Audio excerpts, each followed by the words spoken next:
Leading us in prayer this morning is a wonderfully inspiring woman of profound faith, Darla Ramfo. Darla joined our board a year ago. She is the president of the Children's Scholarship Fund. Darla.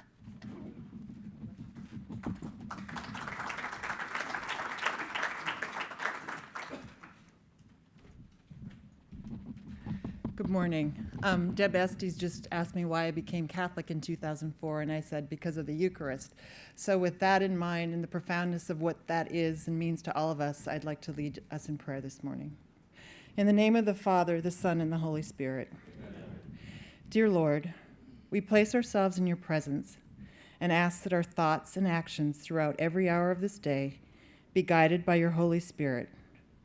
We thank you for giving us the Church and the Eucharist, and for your promise that the gates of hell would never prevail against her. Please guide the work of the Roundtable as we seek to strengthen the Church through a deeper and richer understanding of the co-responsibility between the laity and the clergy. Please give us the faith to trust in your promises given to us in the Holy Scriptures and illuminated through your Church.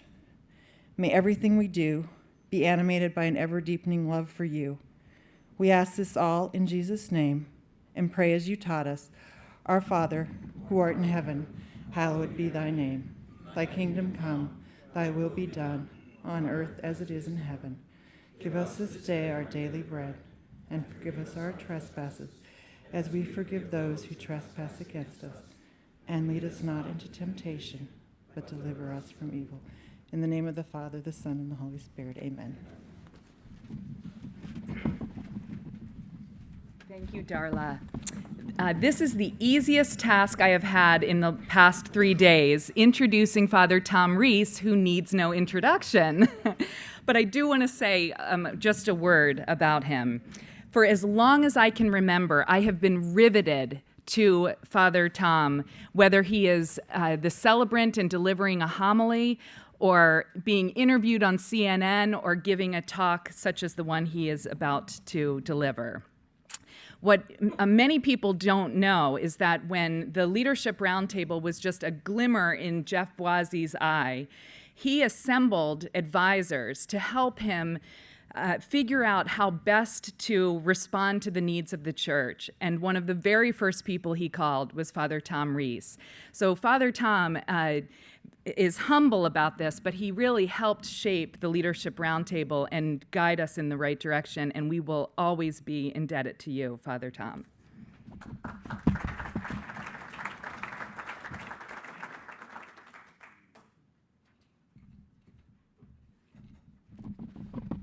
Thank you, Carrie. You just blew my cover as the in helping Jeff. Yeah, we had a good time. It was Don Monin, Bob Mitchell, Jeff, Tom Healy. I mean, it was a great group. In any case, I've been asked to talk about that impossible topic, reforming the Vatican. And it's a very interesting topic. I mean, this is an institution that's been around for a long time. And so as a social scientist and as a priest and theologian, it's a fascinating topic to look at. This was one of the issues that the cardinals discussed prior to the conclave. Everybody was talking about, let's reform the Vatican Curia. And a lot of the discussion focused on various Vatican scandals, including the theft and leaking of documents from the Pope's apartment, financial corruption, sexual misconduct, and internal bickering among the various cardinals in the Curia. There were also calls for efficiency and better management. Now, since Vatican II happened, there has been extensive discussion about reforming the Curia, and nothing ever happened. The lack of progress in reform is due to institutional inertia, disagreements over what reform means, and fears that reform can lead to changes in power relationships. Sound familiar to any organization you've ever been involved in? This is not unique to the Catholic Church. There are, however, some barriers to reform that the church has in addition to what would be in any other institution. First of all, they have the problem that their leadership has absolutely no training in management. They learn administration by working in church bureaucracies and by watching others. So they learn both the mistakes and the good things from others. As far as I know, not one cardinal has an MBA. And finally, the conservative theological training of these men makes them fearful that some of these reforms would actually undermine the very character of the church. Now, in the limited time I have, I'm going to focus on what we mean by reform, by reforming the Vatican. I would distinguish between two types of reform. What I would call better management and comprehensive reform. Many of the recent scandals in the Curia are simple management problems that can be dealt with by following best practices of business and government. In other words, this is not rocket science, nor is it theology. This is simply the application of good management practices that government and corporations have used. For example, they've dealt with financial corruption for centuries. The solutions involve things like proper accounting systems, rules about conflicts of interest, competitive bidding, transparency in finances, internal and external auditors. But again, part of the problem is cultural. The Vatican is in Italy, where financial corruption is not uncommon, and whom you know is often more important than what you know or what you can do. And again, part of the problem is that the leadership team, cardinals, bishops, and priests, have no understanding or training in financial management. They have to depend on others.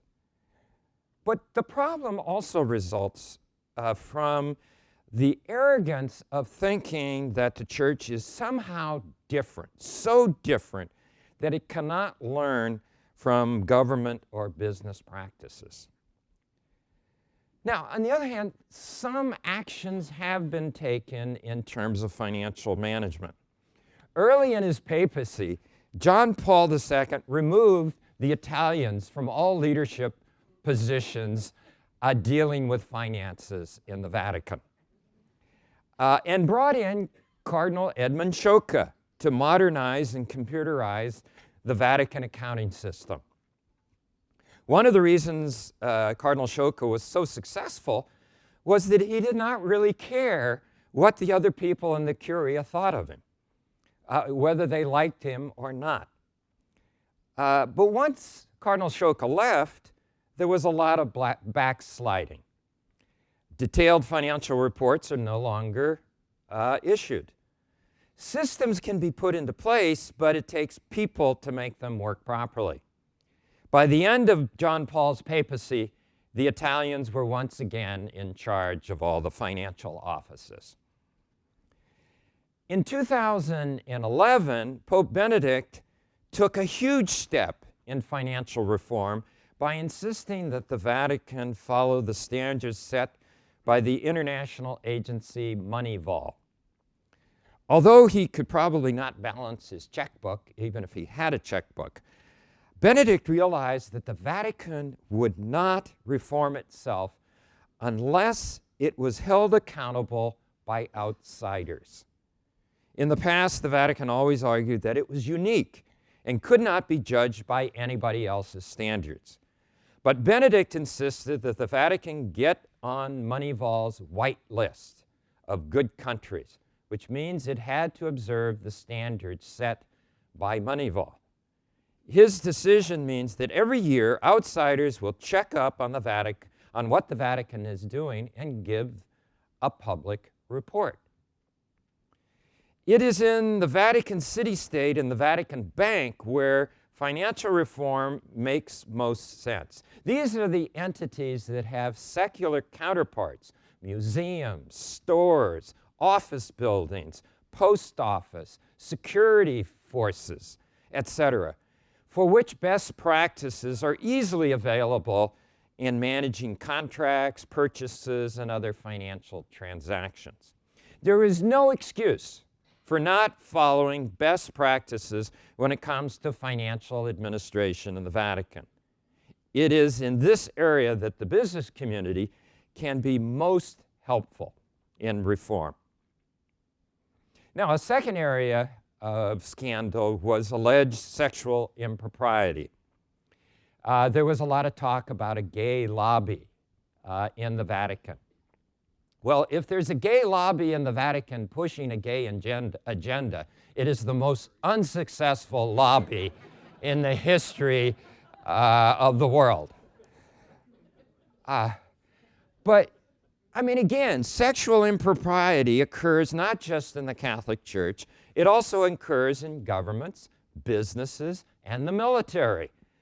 That is why there are rules against sexual harassment, sex between employees and supervisors, and against the advancement in exchange for sexual favors. Sexual impropriety can also lead to blackmail. I think, my personal opinion is a lot of these leaks are a result of journalists blackmailing. You know, the journalists are all writing about how these Vatican officials are subject to blackmail. But who do you think is blackmailing them? I think it's the journalists to get all this leaked information. In any case, you know, this is another area where business and government has some experience. And again, rules are not enough. There has to be compliance officers investigating allegations and enforcing rules. And if these offenses are job-related, the Vatican should treat them as causes for termination, not simply as sins. What we are talking about here is human resource management. The Vatican is a human resource nightmare for two reasons. First, the Vatican follows Italian labor practices, which means it's almost impossible to fire anyone. Thousands of people want jobs in the Vatican, and no one ever quits. It's a great job. The current economic crisis is forcing Italians to re-examine their labor practices, and hopefully this might help the Vatican. The Vatican needs HR expertise. When I wrote my book on the Vatican, the HR officer was a nice young Dominican with a degree in canon law, with absolutely no training in human resource management. Second, many of the Vatican employees are clerics. Now, in theory, they can be fired by sending them back to their dioceses. But in reality, they often have cardinal patrons whom no one wants to cross. The sexual abuse crisis showed how poorly the church deals with HR when it comes to clerics. Pope Francis's attacks on clericalism and careerism should help here. But human resource management is another place where the business community can help the Vatican. Third, there were also complaints about petty infighting in the Curia. I'm not one who thinks that everyone in the Vatican should think with one mind. It is useful for an executive to have subordinates who argue with each other so that he gets a variety of advice. Frankly, one of the problems with the papacies of John Paul and Benedict was their unwillingness to listen to a variety of voices. But when the fighting is over power and prestige, it becomes dysfunctional. and a strong hand is needed to get people back in line. Archbishop Giovanni Benelli played this role in the papacy of Pope Paul VI, where he was the sostituto, a position similar to that of the White House Chief of Staff. He was Paul VI's Halderman. Cardinals trembled in his presence, and he got things done and kept people on message. Subsequent sostitutos did not play as strong a role as Benelli because the sostitutos did not want to make enemies among the cardinals.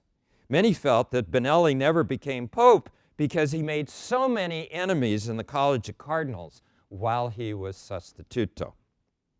The other key position for coordinating the Curia is the Secretary of State, a position more like a prime minister than our U.S. Secretary of State.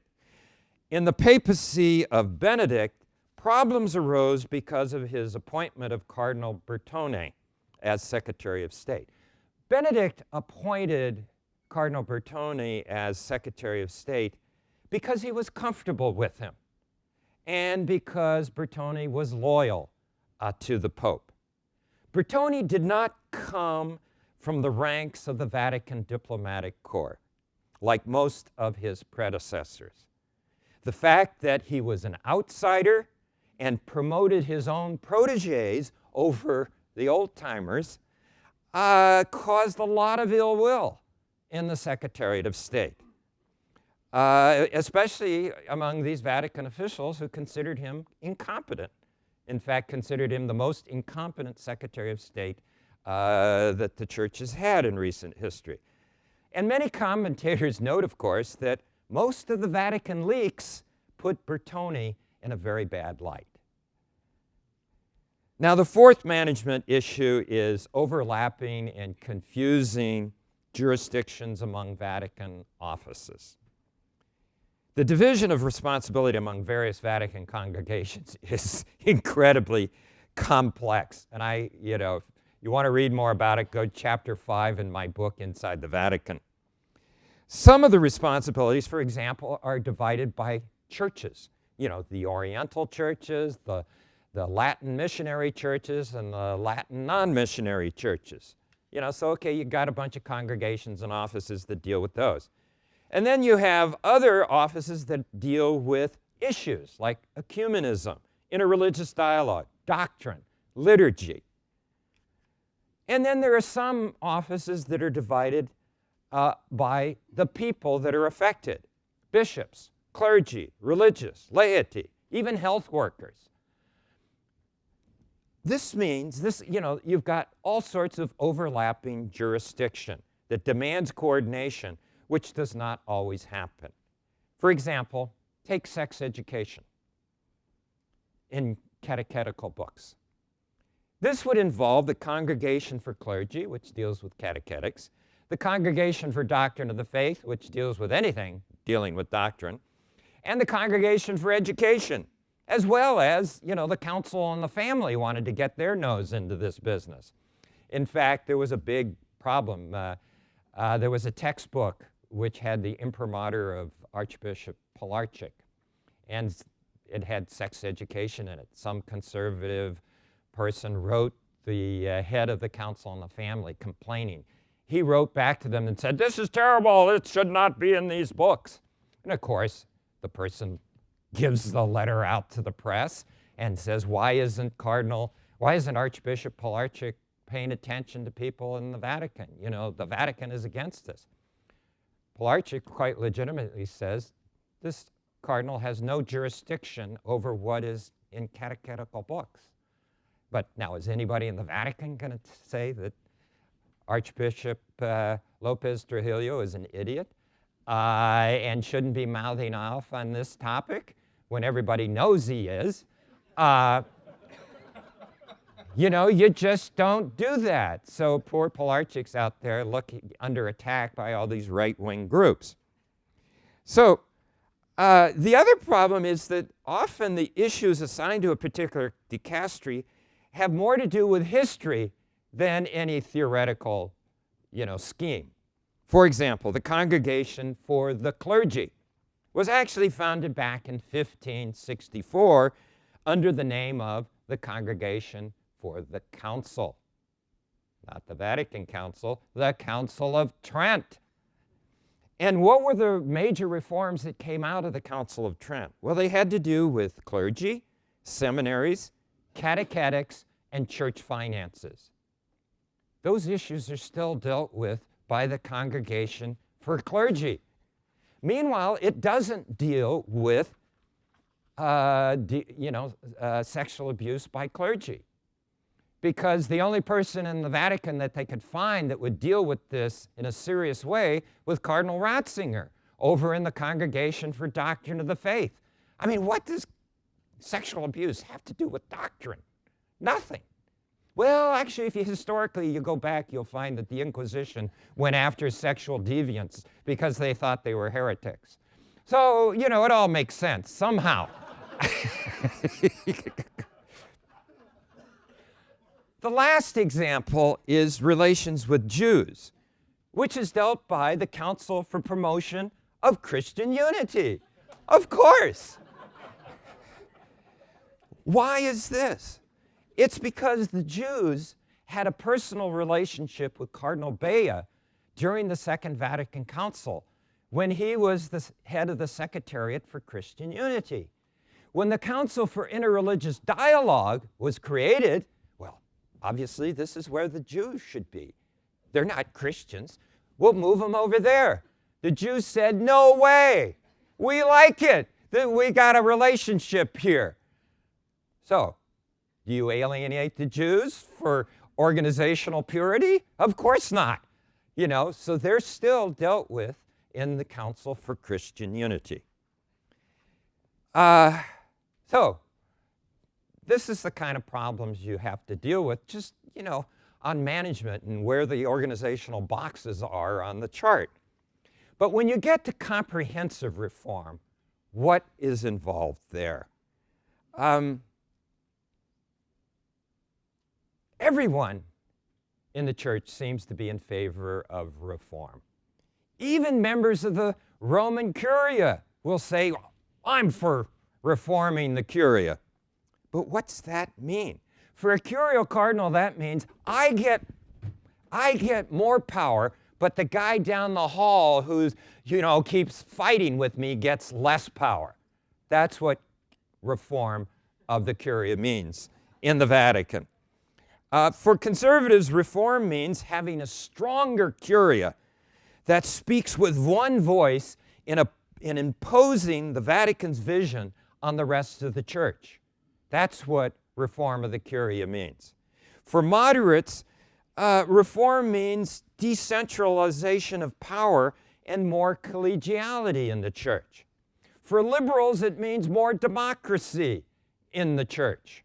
So, what do you mean by reform? You can't reform the Curia until you have a better idea of what is the role of the Curia in the church.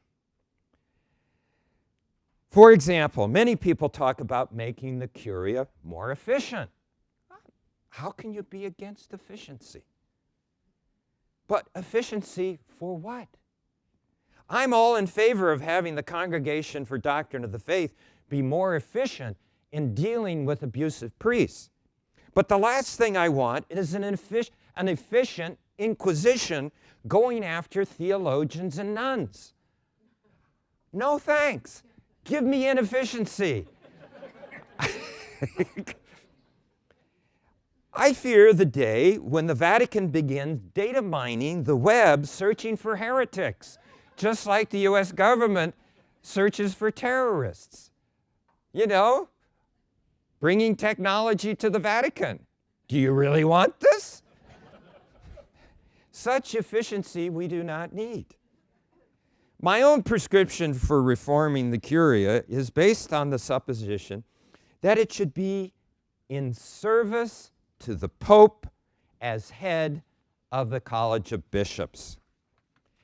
It should be organized as a civil service and not as part of the hierarchy of the church.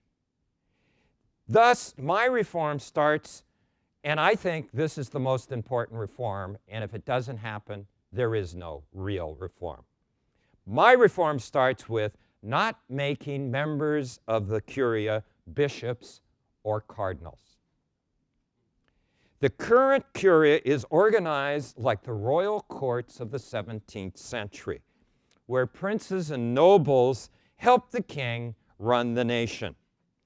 This governance model is antiquated and dysfunctional. It breeds careerism in the church. A Vatican that was more like a civil service and less like a court would be more respectful of local hierarchies. It would also allow the Pope to more easily remove and replace incompetent officials. Incompetent nobles and princes cannot be fired. They can only be poisoned. And we don't do that anymore.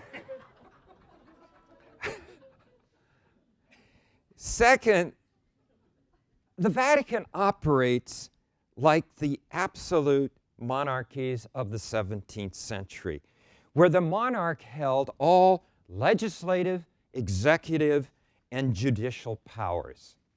Modern governments recognize the need for a separation of powers.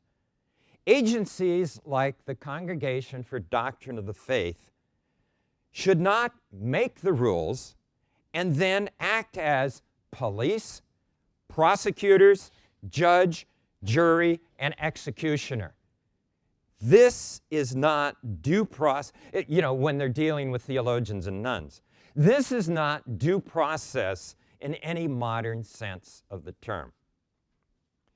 And the role of the Synod of Bishops also needs to be strengthened to provide input on policy from the College of Bishops.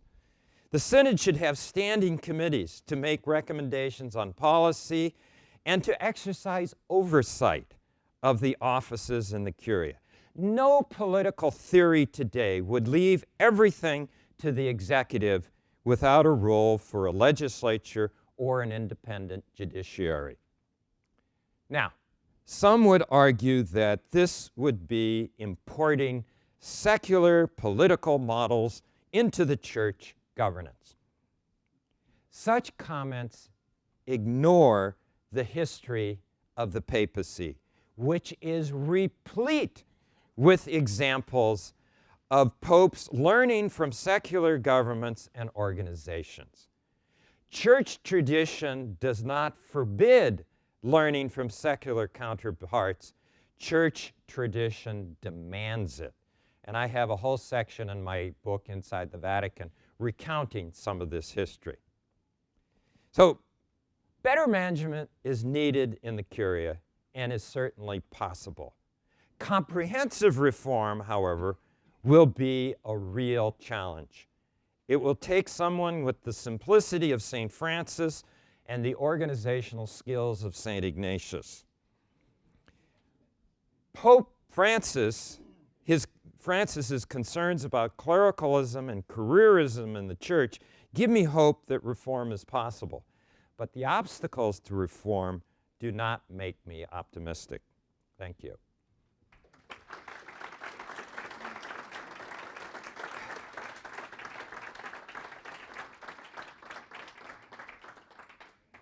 Someone will have a hook at some point and microphones, so yes.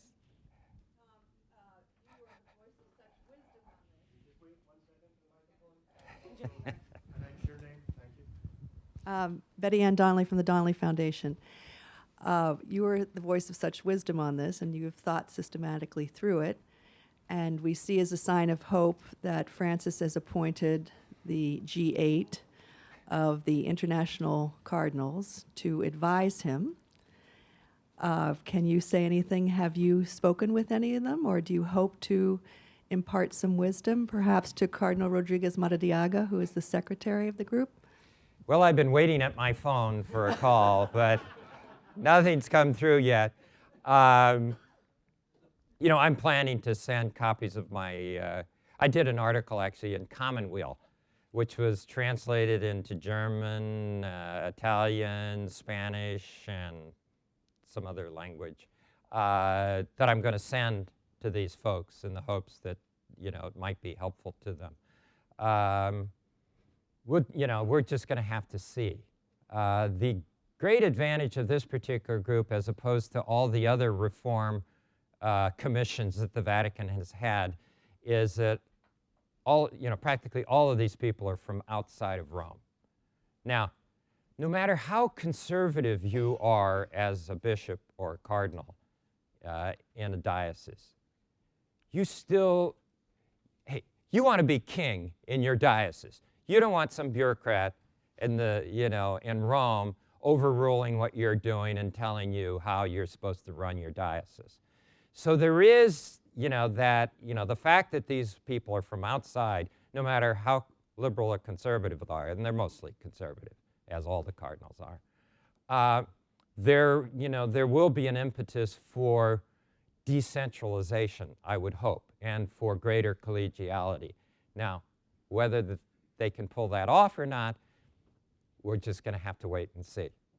But if all they do is move, boxes around in the organizational chart and say, well, this office should really deal with this and that, that's a joke.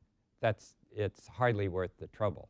Can they get outside of their mindset and have a different vision of the church and how the Vatican Curia works within that vision, that ecclesiology? That's the question, and that's gonna take a new vision for them. So we'll see. Yes. Nathan Castle from Stanford. One of the bishops I served described the ad limina visit process and said that they had spent 5 years preparing all kinds of documentation and demographics and statistics and so on, and that when he and his team got to Rome, this was with Pope John Paul, that he was given 5 minutes. And he said in mid-sentence, people burst in, had him stand next to the Pope and took his picture and ushered him out of the room. And that was the whole That was the whole ad limina. Yeah. And yesterday, someone mentioned the problem of the Pope having 1,000 people directly responsible to him. One issue that bothers me is when Catholic people have a grievance against their bishop, that there's nobody to go to. There's not a next level. They sort of assume that the archbishop next door, or maybe if they even know there is an apostolic delegate, or they assume that there's some next level of management where a poorly performing bishop, where one can legitimately bring a grievance. Any chance of that changing? Those are both good questions, good points. In the earlier part of John Paul's career, the bishops probably had about 15 minutes with him each. And the first time they went in, they spent most of the time trying to find the diocese on this big map that the Pope would have. It was a map from the 1950s. The Americans decided to buy him a new one, because the borders were so out of date. In any case, I remember one bishop, the Pope had, sometimes the Pope would have a series of questions he would ask. And one year it was, how do you get along with the nuns in your diocese? And, they were looking for, this was when the nuns were under their first attack during the papacy of John Paul. And basically he wanted all the dirt on what the nuns were, what the problems were the nuns were causing. This one bishop laughed. He said, you really ought to ask the nuns in my diocese that question. That was not what the Pope wanted to hear. But that was a rather brave bishop. Most of them, it's, how wonderful you are, Holy Father, and out the door. When they went around to the Vatican congregations, it was as bad, if not worse. Usually they would go in groups, and they'd meet with the prefect of a congregation for about an hour. The prefect would speak for 55 minutes, lecturing them. And then when they ended, the prefect would say, oh, this has been a wonderful dialogue that we've had. I mean, it was pretty awful. The one exception was actually Cardinal Ratzinger at the Congregation for Doctrine of the Faith. When they would come in, he'd say, well, these are 3 issues that I think, and from checking your reports, that, and let's, what do you think about these? Let's talk about these. Now, the more cynical felt that he then took notes, and people who'd said the wrong things did not get promoted to be archbishops, or they got put into the computer. But at least he was listening to them, and this was one of the reasons he was elected Pope, was because he actually listened to other people as opposed to all the other prefects who just preached, just talked to them. So it's not a very good system. In terms of appeal, that's a very good and interesting question. In the old days, 5th century, well, I have to, where are our historians who can put me on track? If you had a problem with your bishop, or if there was a problem with a bishop, you went to the regional group of bishops, a council of bishops, and you'd work things out there. And councils of bishops could even judge other bishops. So there was a local, regional kind of relationship. And you would only go to Rome when they couldn't get an agreement, or when there were disagreements among various regional councils. So there was this, there was a lower level, as Chuck said the other night. I mean, how, a CEO with 5,000 people who directly report to him? Now, there are canonical procedures, very complex ones, as you know, for appealing things like the closing of parishes, et cetera, and it actually goes to the, I think these go to the Congregation for Clergy again, to decide, but on these things, the Vatican will never get into a question of substance. It will only be, did the bishop follow the proper canonical procedures? And in one time, Cardinal Bernardin got in trouble, and the closing of a parish that he did, his wrists were slapped and told he couldn't do it because he did not follow proper canonical procedures.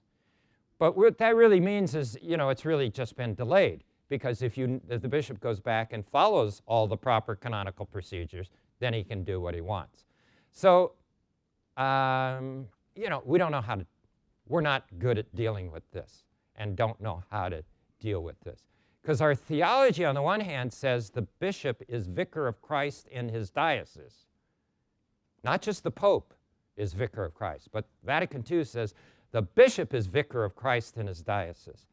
So, when we don't like what the bishop does, then we want to go to Rome and have them tell him to change. On the other hand, we don't like Rome telling the bishops what to do all the time, either, when we don't like what Rome is telling them to do. So how do we, but this, this is the whole issue of subsidiarity, of, what's regional, what's local, what decisions should be made at what level in the church. This is a complex problem with lots of prudential judgments that have to be made. And, we need to have a bigger discussion in the church on how to do that. Chris Lowney.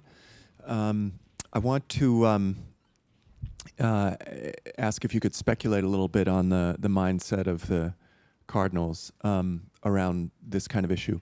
So to just a newspaper reader around the time of the conclave, and since the narrative was kind of the reformers, the big thing is reforming the Vatican and against others, and there's been kind of this drumbeat of the Vatican as it doesn't work, this is what the blah, blah, blah, right? And you kind of didn't, so the implication could be, the problem is really in headquarters and we got it figured out in the field, and my perception would rather be that the real issues are in the field, in fact, in terms of how people are reached and served and so on. So I guess I'd be interested in what do you imagine is the mentality of a lot of these guys? In other words, do they have the idea that actually those guys at headquarters are the ones who are the problem and we kind of have it under control out here, or those kinds of things. If you want to speculate a Yeah. bit on that, I'd be interested. Well, I think it's all over the place. For example, someone like George Weigel would be very much in, he talks about reforming the Vatican. George is a lay intellectual conservative. But for him, what that means is shut up the Council for Justice and Peace. They shouldn't be running around talking about economic justice and the IMF and all of these things. On the other hand, more liberal people would say, let's look at this English translation of the liturgy, which is an absolute disaster, where you have a German-speaking cardinal and pope deciding how English-speaking people should speak English. This is nuts. Now, so you've got criticisms from both sides, motivated by whether they agree or disagree with the policies. I mean, it's quite ironic that most liberal Catholics, who are politically liberal, want more power to Washington and the central government. At the same time, they want decentralization in the Catholic Church. Conservatives are exactly the opposite. A lot of these judgments are based on, if I was Pope, I would want total power. I would want to be an absolute monarch, so I can impose my views on everybody, So I think we have to be self-critical and understanding, when we're, are we mad because we're not getting our way, or are we mad because the system is dysfunctional? And that's, I think, is part of what goes on here. So, as many cardinals as you would have views on how the Curia should be reformed. Oh, hi, Jeff. Hi, Tom. A couple of questions. One, should we be spending any time on trying to influence this group? Yes. All right. If the answer is yes, given the fact that we now have a pope who's a Jesuit, which is unusual, maybe you could give us a little bit of advice. What have been some of the most effective ways of getting things done positively within a Jesuit mindset? Who are the Axis communicators? How should this group be thinking about developing a strategy for influencing some of these temporal matters that we're talking about? Interesting question. Chris has written a book on this, so he might be even better at answering this question than me. I think a key part is of the Jesuit decision-making process is a wide consultation before a decision is made, listening to the various voices.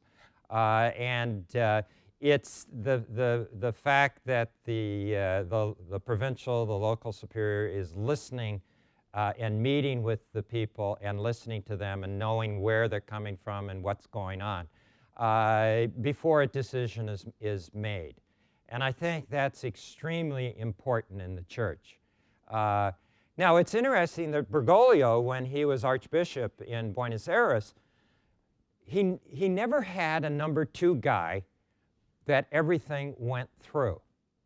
He got on the phone and just called people and said, what do you think about this? And other people didn't know all of the people he was calling. He went actively out and sought information. My understanding is that he is on the phone about once a week to Cardinal O'Malley in Boston. This is the kind of executive that he is.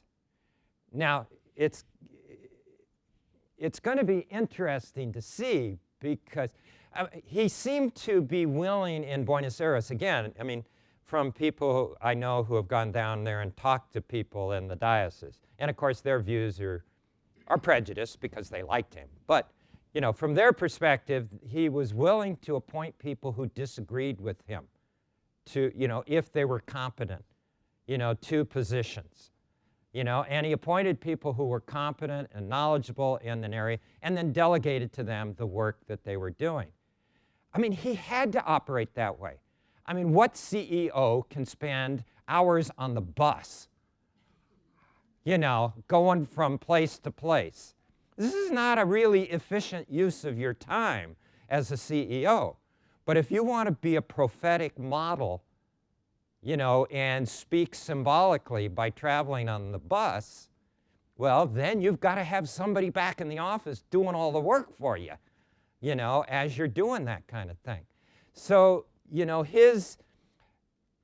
if he has, the key thing will be good judgment about people. The Jesuits have been very lucky in that, in terms of who we have had as leaders in our general superiors, and who have been appointed as leaders as provincials around the world. We've been we've had some lemons, but we've been pretty lucky, especially in comparison with what you see out there as bishops. So that maybe that's the, some direction in terms of how he could go. The key thing will be, how good is his judgment of people, and how does he make those decisions about appointment of bishops? For example, this recent brouhaha about him not attending this concert in Rome. They had the picture of the empty chair at this Beethoven concert that he didn't attend. And all the people there felt like, they got stood up. Well, the reason was, the nuncios, the papal representatives from all over the world, were in Rome for a 2-day conference. Well, these are his key people. And he decided it was more important for him to spend time sitting down and talking with these nuncios and telling them what kind of bishops he wants them to recommend from around the world than it was for him to go listen to Beethoven. And, I think that's pretty good judgment on how to use your time properly. So I'm hopeful. And certainly the things he said are very hopeful. But, we'll have to see how the implementation goes. Rick McCord, Reed Consultancy Group. I'm wondering, in regard to thinking about comprehensive reform and the possibilities of it, whether you'd like to say something about maybe the impact of some new thinking, possibly on the role of synods and also of episcopal conferences, whether some new thinking there might have an impact on the broader question of comprehensive reform within the Curia. Yeah, I mean, because of the time constraints, I had to be very limited. But you're absolutely right. I think the synods are absolutely essential. I mean, just calling people to Rome for a 1-month meeting and then sending them home, it just doesn't work. Legislatures don't work well unless they have a committee system, an ongoing committee system. That's why the U.S. Congress is so powerful. It's one of the most powerful legislatures in the world. It's because of its use of committee systems to examine things, examine issues, to exercise oversight over government agencies and that. So an ongoing synod. Now, in addition, nobody in the Curia should be a member of the synod. This is stupid. Just as they should not be bishops and cardinals, they should not be members of the synod. They can attend as staff to the synod, fine. But it should simply be, the synod should simply represent the bishops from all over the world and not have, cardinals and bishops from the Vatican Curia who are, telling everybody else what to think and what to do. So I think, there's a lot of work that has to be done in terms of the synod to make it functional. But, and then the role of the Conference of Bishops. Again, this is the classic problem of subsidiarity. At what level should decisions be made in the church? I mean, when we are micromanaged by the Vatican on whether Jesus is one in being with the Father or consubstantial with the Father in the translation of the Creed, we've lost it.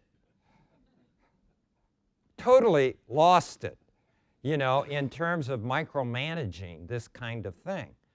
I mean, there, you know, if you can't trust the bishops of a language group to translate the liturgy into the vernacular, I mean, what good are they? You know, so you know, I think that the role of the bishops' conferences has to be, you know, really, really strengthened so that they can make pastoral judgments in their areas. You know, even, you know, I think ultimately making pastoral judgments about whether or not we have married priests or not, you know, in their regions. You know, this is a question of law, not doctrine. And so, you know, why can't they make that kind of decision? I think actually Francis may be open to that. There's indications in some of his writings on that. Anyway, but you're absolutely right. Father Brendan, Vicar General of the Diocese of San Jose. So the current process of selection of bishops is an opaque reality for most. I mean, we don't understand, even those who are currently on the selection committee or actually the appointment committee in Rome have some questionable history. Well, they currently do. I mean, and as a result, they are still what's known as the kingmakers. What process how does the process need to change, and what influence can Pope Francis have on that in some specific and immediate effect? Because the current bishops that keep getting rolling out are becoming, I'll just leave it open like that. Just pray for the good health of your bishop and his long life. Yeah, I've written extensively on the appointment of bishops. It's a fascinating topic because if you look historically, the way we do it right now is a modern innovation of having the Pope appoint all the bishops in the world. This is a modern innovation in the church. I mean, think about it. How did they choose bishops in the first couple of centuries? You know, the bishop died. The people gathered together in the cathedral and looked around and said, "Who's going to be our bishop?" "Oh, you know, he's a good father, and he's, you know, bright, and he's a nice guy. He prays a lot. He's holy. You know, he understands the scripture. Let's make him bishop." Yay! Okay, he's bishop. Now that worked fine when you had consensus, you know, in the community on who ought to be bishop. Then you know, but when you start having, well, no, I think he ought to be bishop. Well, you think the Shiites and the Sunnis, you know, go at each other. You should have seen the riots in Rome over who would be the bishop of Rome.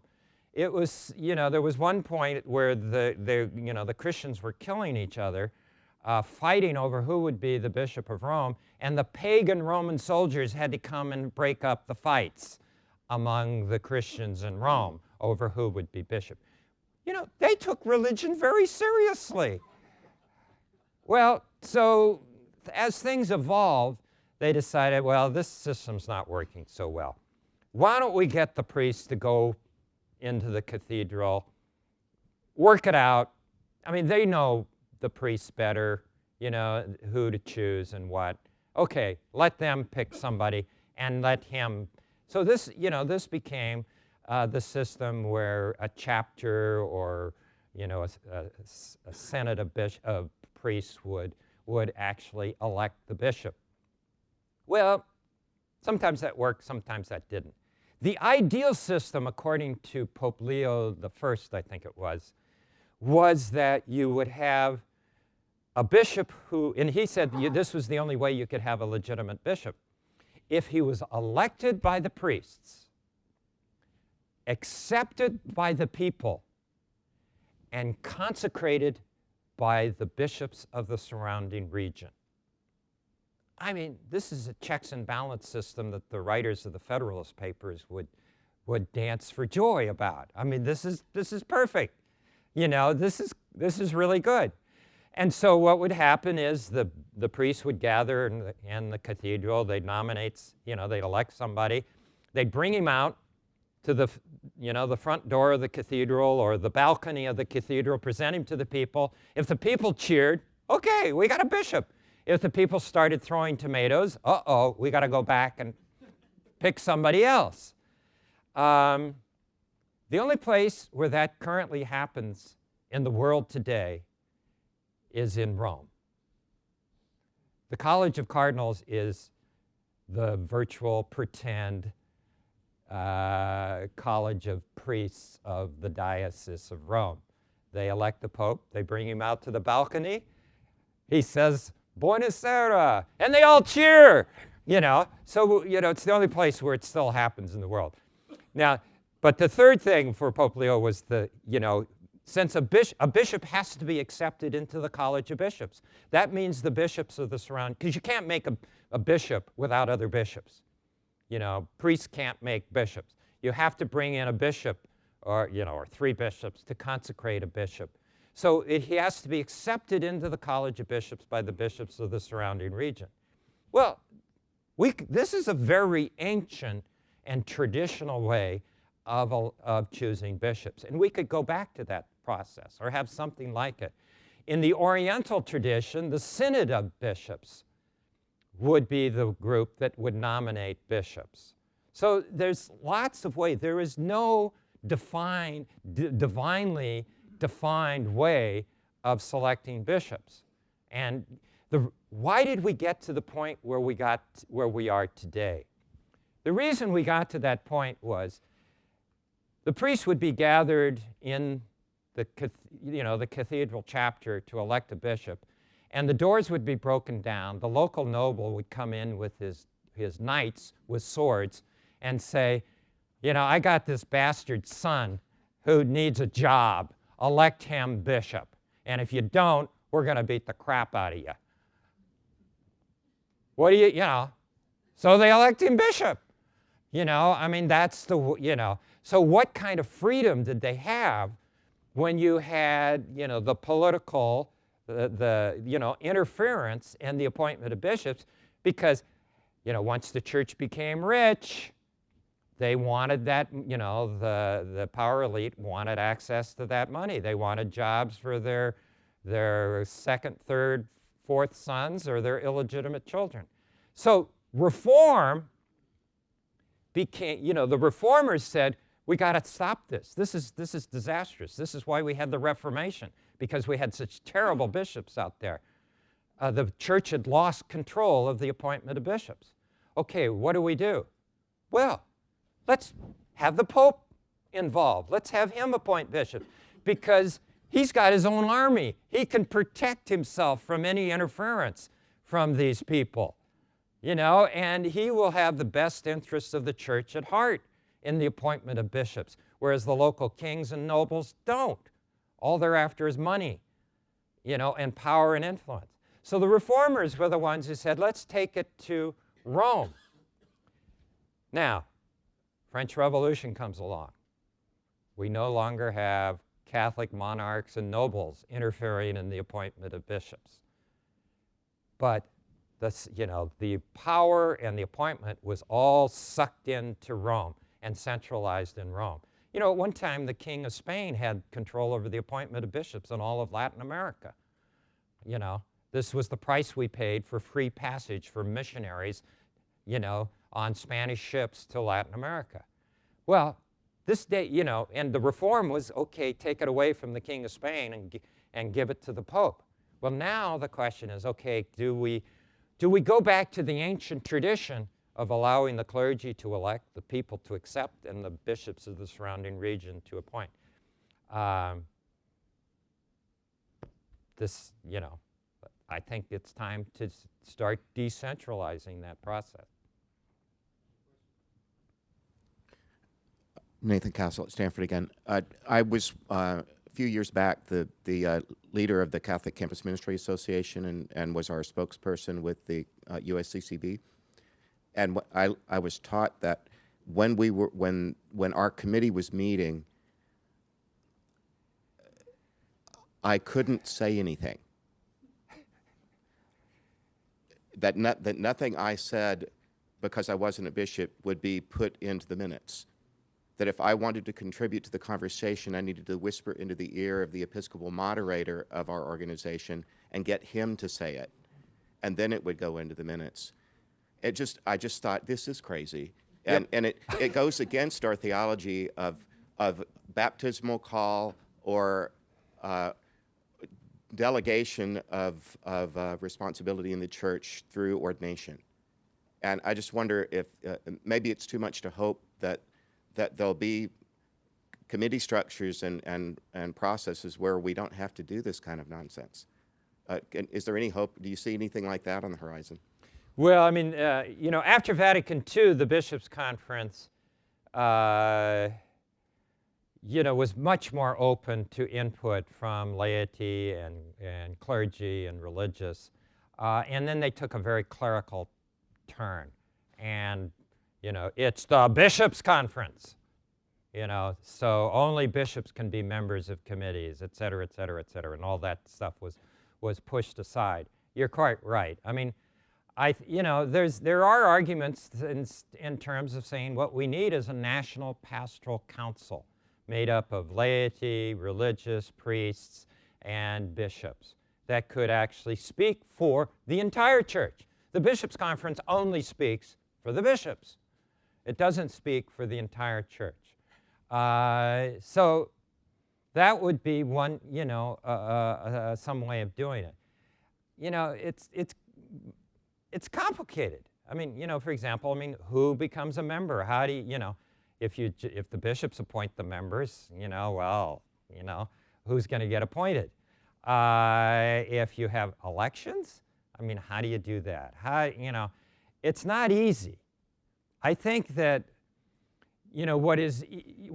structurally there's all sorts of complications. But the most important thing is a change in attitude. Chris talked about this yesterday in terms of changing the culture of the institution. And I think this is what Pope Francis is trying to do, in haranguing against clericalism, against careerism, against hypocrisy in the church, about the fact that leadership is not for power, is for service. That he's looking for people to be bishops who don't see themselves as princes, but as, people who are compassionate and with their people. So I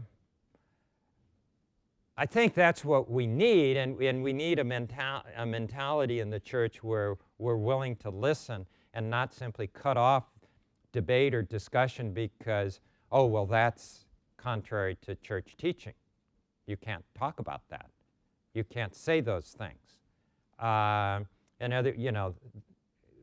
long as there are certain issues and topics that are off the table, I think people in the church would have a more positive attitude towards the bishops if, we were allowed to speak and discuss issues. Even if the bishop said, okay, we've had this 3-hour discussion of women priests. I've listened to you, et cetera, but we're still not going to change. Well, okay, at least you listened. You didn't just say, no, you can't talk about that. I'm not going to even listen. I'm going to leave the room. That would be an improvement in the church if we could at least have discussions of some of these topics that everybody discusses around the water cooler, but you can't discuss in public with a bishop. Thank you very much, Father Tom. Please join me in thanking Father Tom. Thank you.